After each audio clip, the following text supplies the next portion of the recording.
If your seedlings die within 72 hours of planting, it was not nature. You killed them in the planting hole. Most gardeners are unknowingly sabotaging their own success the very second the roots touch the soil. It is not the weather, and it is not bad luck. It is a hidden, fatal mistake that destroys your harvest before the first leaf even grows. But here is the good news. Fixing this is actually incredibly simple once you know the secret. Today, I will show you the exact professional routine that turns a dying seedling into a powerhouse of growth in just 3 days. We are going to stop the transplant shock forever, and I am going to show you the one simple foundation that guarantees a massive harvest. Let us dive in before you lose another plant. Here is the truth that most beginners ignore until it is too late. A planting hole is not just a hole in the dirt, it is a life support system. Think of it like a nursery for a newborn. When you move a seedling from a small pot into the open ground, you are putting it into a state of total trauma. It is moving from a controlled, warm environment into the wild unknown. If you drop it into cold or empty soil, you are essentially ending its life. But imagine if you could create a perfect recovery room instead. In those first few hours, the roots must lock onto the earth and start pumping nutrients. If they find resistance, they give up. This is the exact moment where most people lose their entire season. Take a breath for a second. Look at your garden. Just look at the soil. I want you to see it not as dirt, but as a living, breathing organism. It has a pulse and it has a hunger. When you understand this, the fear of failing goes away. You become a partner to the earth rather than a gardener struggling against it. This calm perspective is what separates the veterans from the amateurs. Now, pay close attention because this next part is where the most damage happens, but it is also your biggest opportunity. I am talking about nutrition. Most people think more food is better, but the wrong fertilizer at this stage is a death sentence. Here is the secret that separates the masters from the amateurs. I only use soft organic matter. Well-rotted compost is the only thing that works. I have seen countless gardens ruined because someone used fresh manure. Never do this. Fresh manure creates a violent chemical reaction that releases intense heat and raw ammonia. It literally chokes and burns young roots to a crisp. If your compost is not at least 2 years old, keep it away from the hole. It is like feeding a baby a spicy steak, it just cannot handle it. But once you add that dark, rich, aged compost, everything changes. It works like a natural battery, keeping your plant fed and safe through heat and rain alike. It provides a gentle, steady stream of nitrogen that builds leaves without scorching the delicate root tips. But wait, because here is the first major discovery that almost nobody knows. Wood ash. We all know ash is full of potassium, which plants crave for fruiting and strength. But if you use it wrong, you will kill your plants in 48 hours. Wood ash is highly alkaline. If those delicate white root hairs touch a clump of pure ash, they will shrivel up instantly. You will see the leaves turn yellow almost overnight. But here is the fix. One small handful mixed thoroughly until it disappears. This one step changes everything. It turns a dangerous substance into a mineral goldmine for your plants.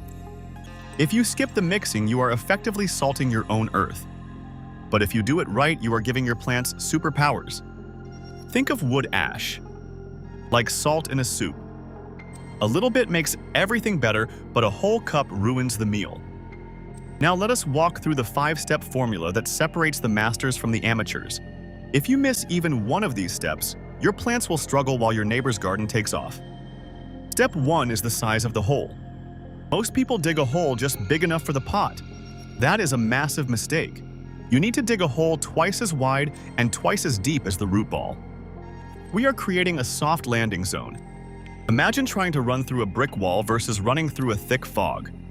When the roots hit that loose soil, they will spread out like a wildfire. This is the simple step that fixes slow growth forever. If you dig a small hole, you are building a prison for your roots. They hit the hard edges and start growing in circles, which leads to a stunted plant that will never give you the fruit you want. Digging that extra 4 inches is the best workout you will get all spring, and your plants will thank you with a massive increase in yield. Take your time with this step. Feel the texture of the earth. If you hit a rock, remove it. If you hit a hard clay layer, break it up. You are building a home, not just digging a pit. Step 2 is the secret blend. Add your aged compost and your single handful of ash. If you have heavy clay soil, add a bit of river sand for lightness. Now here is the key. Mix it all together right in the hole until it is perfectly uniform. There should be no layers. This is where everything changes because the roots find a perfect environment in every single direction. You want the soil to feel like a chocolate cake, light, fluffy, and full of goodness. If you leave a layer of fertilizer at the bottom, the roots will stop growing the second they hit that wall. They need a perfect environment to thrive. This is a quiet moment of preparation. As you mix these elements, you are literally weaving the future of your harvest. Step 3 is the wow moment that flips the script on everything you have been told. Almost everyone waters their plants after they are in the ground. That is a huge error. You must water the hole before the plant goes in. Pour at least half a gallon of water into the empty hole and let it soak deep into the earth. This creates a hidden water reservoir. Even if the sun bakes the top of your garden next week, your roots will be safe and hydrated deep underground. This one shift in timing is what keeps professional gardens green while everyone else is wilting. Think about it, if you water from the top, the moisture often stays in the top 2 inches. When the sun comes out, that water evaporates and your plant is left thirsty. By watering the hole first, you are inviting the roots to grow down deep where the water is. Deep roots mean strong plants. Now here is a second discovery that most people get wrong. We often talk about soil being wet or dry, but we forget that soil must breathe. This is the zero state of the garden. Imagine the tiny spaces between the crumbs of earth. Those spaces should be filled with air, not just water. When you water the hole first, the water settles into the lower layers, leaving the top layers moist but full of oxygen. This is the secret to preventing root rot before it even begins. Step 4 is the transplanting itself. Be extremely gentle. This is the calmest part of the process. Do not shake the plant and never try to wash the old soil off the roots. Every time you break a tiny root hair, you add 2 days to the recovery time and move closer to plant failure. Place the seedling in the center and make sure it stands straight. This is the part that saves most plants from unnecessary stress. Treat your seedlings like fine glass. The root ball should stay intact. If the roots are slightly bound, you can gently tease them out, but never pull hard. The goal is a seamless transition from the pot to the earth. You want the plant to wake up tomorrow and not even realize it has moved houses. Step 5 is the final seal. Fill the gaps and press down lightly. Our goal is to remove air pockets because roots die in thin air. But do not stomp on it. If you pack it too tight, the roots cannot breathe and they will suffocate. Air is just as important as water. Finish with one more light splash of water to settle the ground and lock everything in place. You have just given your plant the best start possible. This final watering acts like a handshake between the new soil and the old root ball. It seals the deal and tells the plant it is home. Now, let us talk about the long-term benefit of this method. When you take the time to prepare the hole correctly, you are not just helping the plant survive the first week, you are building its immune system. A plant that starts strong has thicker cell walls and can resist pests like aphids and beetles much better than a weak, struggling plant. It is like a human who eats well and exercises, they just do not get sick as often. By giving your tomatoes and peppers this perfect start, you are saving yourself hours of spraying and treating for diseases later in the summer. You are investing 10 minutes now to save 10 hours later. I often get asked about planting depth, and this is where you can actually gain a massive advantage over the average gardener. For tomatoes, you can be aggressive. Bury them several inches deeper, and they will grow extra roots all the way up the stem. This gives them a massive root system that can support huge clusters of fruit. But here is the warning. Peppers and eggplants will rot if you cover the stem. Keep them at the same level they were in their nursery cups. This one distinction decides if your peppers live or die within a week. It is these small details that make the difference between a bucket full of harvest and a compost pile full of regret. If you follow these 5 steps exactly, you will see a miracle in 5 days. The center of the plant will turn a vibrant lime green. The leaves will lift up toward the sky. This is the signal that the roots have locked on and are feeding at full power.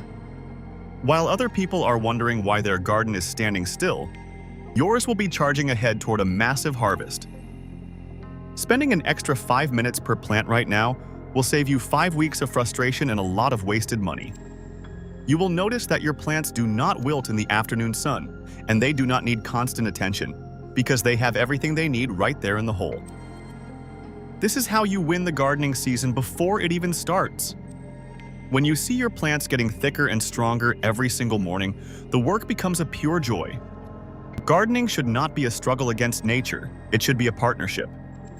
You will see the difference when your bushes are twice the size of the ones planted in a rush. Do it right the first time and the soil will do the rest of the work for you. I want you to walk out into your garden and feel proud of what you see. I want you to have so many tomatoes that you have to give them away to your neighbors. I really hope this helps you get the best garden of your life this year. I have shared these secrets with thousands of people, and the results are always the same: healthy plants and happy gardeners. If you want to see your harvest reach its full potential, you cannot afford to skip the foundation. Tell me in the comments what you put in your planting holes, and let me know if you have ever seen that yellowing leaf problem. I want to hear your stories, and I want to help you solve your garden puzzles. If this video gave you a new way to look at your garden, please hit the like button. It really helps the channel reach more people who are tired of losing their plants. Subscribe right now and ring the bell so you never miss our deep dives into the secrets of professional growing. We have a lot of great content coming up about pruning, pest control, and how to get the sweetest fruit possible.